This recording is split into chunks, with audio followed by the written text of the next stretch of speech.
galing dito maglandian. Ikaw babae ka, lumayas ka dito. Lumabas ka doon, lumabas ka. Tama lalaki ka. Ang kapal naman mukha mo, lokohin ako. Okay naman pa ako niloloko, ha? Ano nangyayari sa'yo? Nurse, tulong, tulong! Ano pong nangyari? Ano po muna po tayo? Kasi siyang hindi Ano po muna tayo? Titingnan po muna natin yung oxygen level nyo. So huwag po tayong kabahan para po malaman po natin yung tamang oxygen level nyo. Ano po nangyayari? Ano pong dapat gawin? So kalma po muna tayo para malaman natin kung ano yung problema sa tatay niya. So we have to check po yung oxygen level. So your oxygen level niyo po is 87. So we have to call the doctor po for immediate care po. So i-check po kayo ng assisting nurse ko para malaman kung ano po yung problema sa inyo. So ngayon po, i-check po natin yung nails ng patient kasi po maraming heart conditions na align sa nails po. I-check po natin, i-inspect po yung fingers, yung nail tips, and nail beds po. And may nakikita po akong bluish color sa nails nyo po. And also, gagawin po yung capillary refilter po. Po, sir?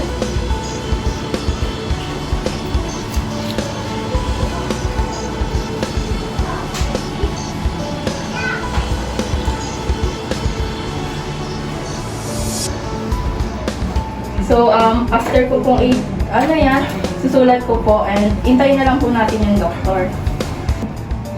So, Doc, here's the result po ng examination namin kay Mr. Lirio. Okay. So, what mean nga po ulit? Lirio po. So, Mr. Lirio, based po sa assessment po ng mga nurses namin, na binigay sa akin. So, meron po kayong chronic obstructive pulmonary disease. So, Ano po yun, Dok? Hindi pa po ba mamamatay ang asawa ko? So, ano lang po siya, so mababa lang po ang oxygen level sa katawan ng minister. So, ang recommend ko po is bigyan lang po siya ng oxygen support, tapos titingnan po natin kung may mababago po sa status niya or babago po sa magiging assessment po mamaya sa ating further evaluation po mamaya. So, I would like to, ano lang po, so nurses, pakibigyan po si Mr. Lirio na oxygen support. So, yun lang po. Magandang umaga po. Honey! Ano nangyari sa'yo? Ano? Ba't ganyan ang itsura mo? Ano? Ngayon lang kita nakikita Asa ka pa naman ang mukha mo, kabit ka? Ano ka? Kapal ang mukha na rin mo? Kapal ang mukha mo saktan ako? Bakit? Kabit ka, kabit! Girita! Asawa? Asawa? Asawa ka lang sa papel? Pahiya ka? Anong asawa? Asawa ka lang sa papel? Kabit! Mga agaw, kirida, malandi! Tama na! Ah! Tama na! Oh my God! Tama na yan! Tama na!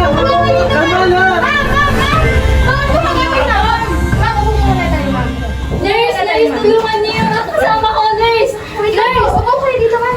Sige po, i-inspect ko lang po kayo ha. Nurse, nagkaroon ka lang po. Maganda na po siya. Okay po. Malandi! I-check ko lang po yung comfort ha. Kabit! Bakit? Ma'am, kalma po tayo. Wait lang po. Matangkad ka lang! Ano naman, di ka naman mahal niyan. Ako ang pinakasalan! Iniwan ka naman! Bakit hindi Hindi kabit? ka na, ma'am. May iba po tayo, ma'am. May iba po tayong pasyente.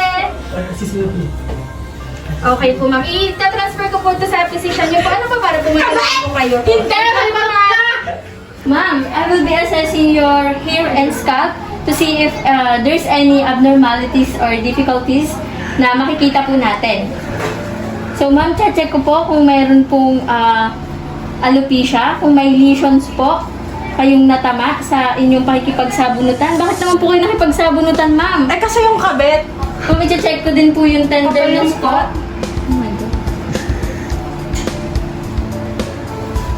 Ma'am, for the consistency of your hair po, hindi naman po siya dry. And then, sa thickness naman po, medyo makapal po yung hair po natin, ma'am.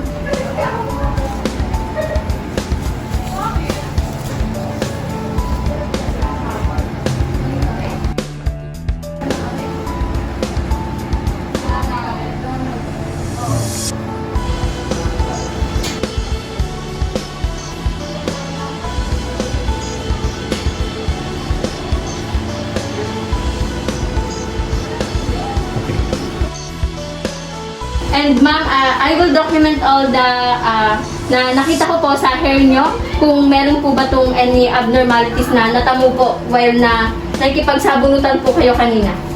Morning po, ma'am. Ano nga po ulit pangalan natin? Wait po that. Birthday po, ma'am?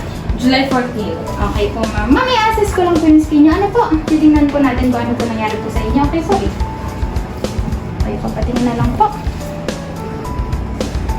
Masakit? Ano ba? Ay, sorry po, ma'am. Yung kabila po, ma'am. Okay po. Check ko lang din po yung paa natin. Ito po, ma'am. Dahan-dahan ah. Sorry po.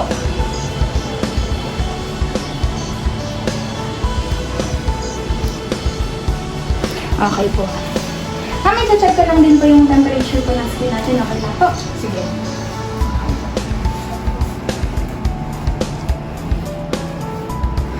Okay po, ma'am. Okay, ma'am. Meron lang po tayong mga napansin na minor scratches po. Ano po? I-forward ko po ito sa physician niyo po. Okay po? Thank you po, ma'am.